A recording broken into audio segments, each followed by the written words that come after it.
उधर यूपी में एसआईआर को लेकर समाजवादी पार्टी लगातार बीजेपी और चुनाव आयोग पर हमलावर है। ऐसे में संविधान दिवस के मौके पर अखिलेश यादव को एक बार फिर बीजेपी पर हमला बोलने का मौका मिल गया। बाबा साहेब आंबेडकर के दिए अधिकार छीनने का आरोप लगाया गया।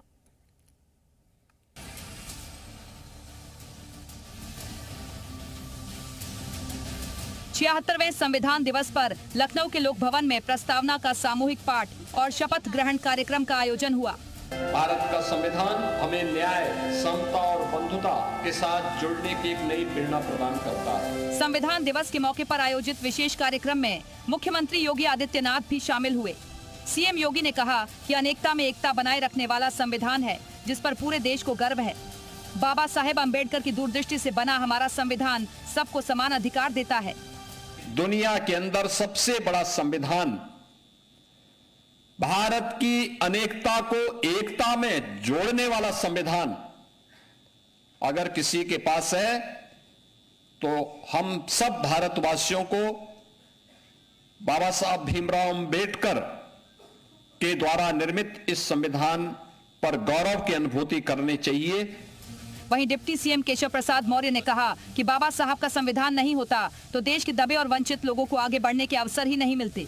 संविधान निर्माता बाबा साहब डॉक्टर भीमराव अंबेडकर जी को नमन करता हूं, उन्हें श्रद्धांजलि देता हूं। बाबा साहब का संविधान नहीं होता तो जो देश और प्रदेश के दबे कुचले वंचित शोषित हैं उनको समानता के अधिकार का रास्ता ही नहीं मिलता, उनको आरक्षण ही नहीं मिलता, उनको वोट देने का अवसर ही नहीं मिलता। एक तरफ सरकार ने संविधान दिवस पर खास आयोजन किया तो दूसरी ओर समाजवादी पार्टी के मुखिया अखिलेश यादव तंज करने से पीछे नहीं हटे।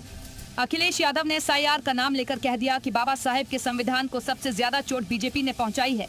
मजबूर लोकतंत्र के लिए संविधान के रास्ते पे चल करके जो बाबा साहब भीमराव अम्बेडकर ने दिया है, जिसमें सोशलिज्म का रास्ता है, सेकुलर समाज को रास्ता दिखाता है, जो डेमोक्रेटिक वैल्यूज हैं उनको कैसे बचाया जा सके।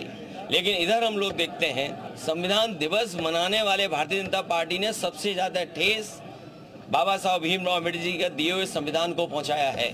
यूपी में चुनाव के दिन आने वाले हैं। एसआईआर तेजी से हो रहा है जिससे विपक्ष भड़का हुआ है और ऐसे में संविधान दिवस के बहाने ही सही विरोधी सरकार को घेरने में लगे हैं। ब्यूरो रिपोर्ट, जी मीडिया।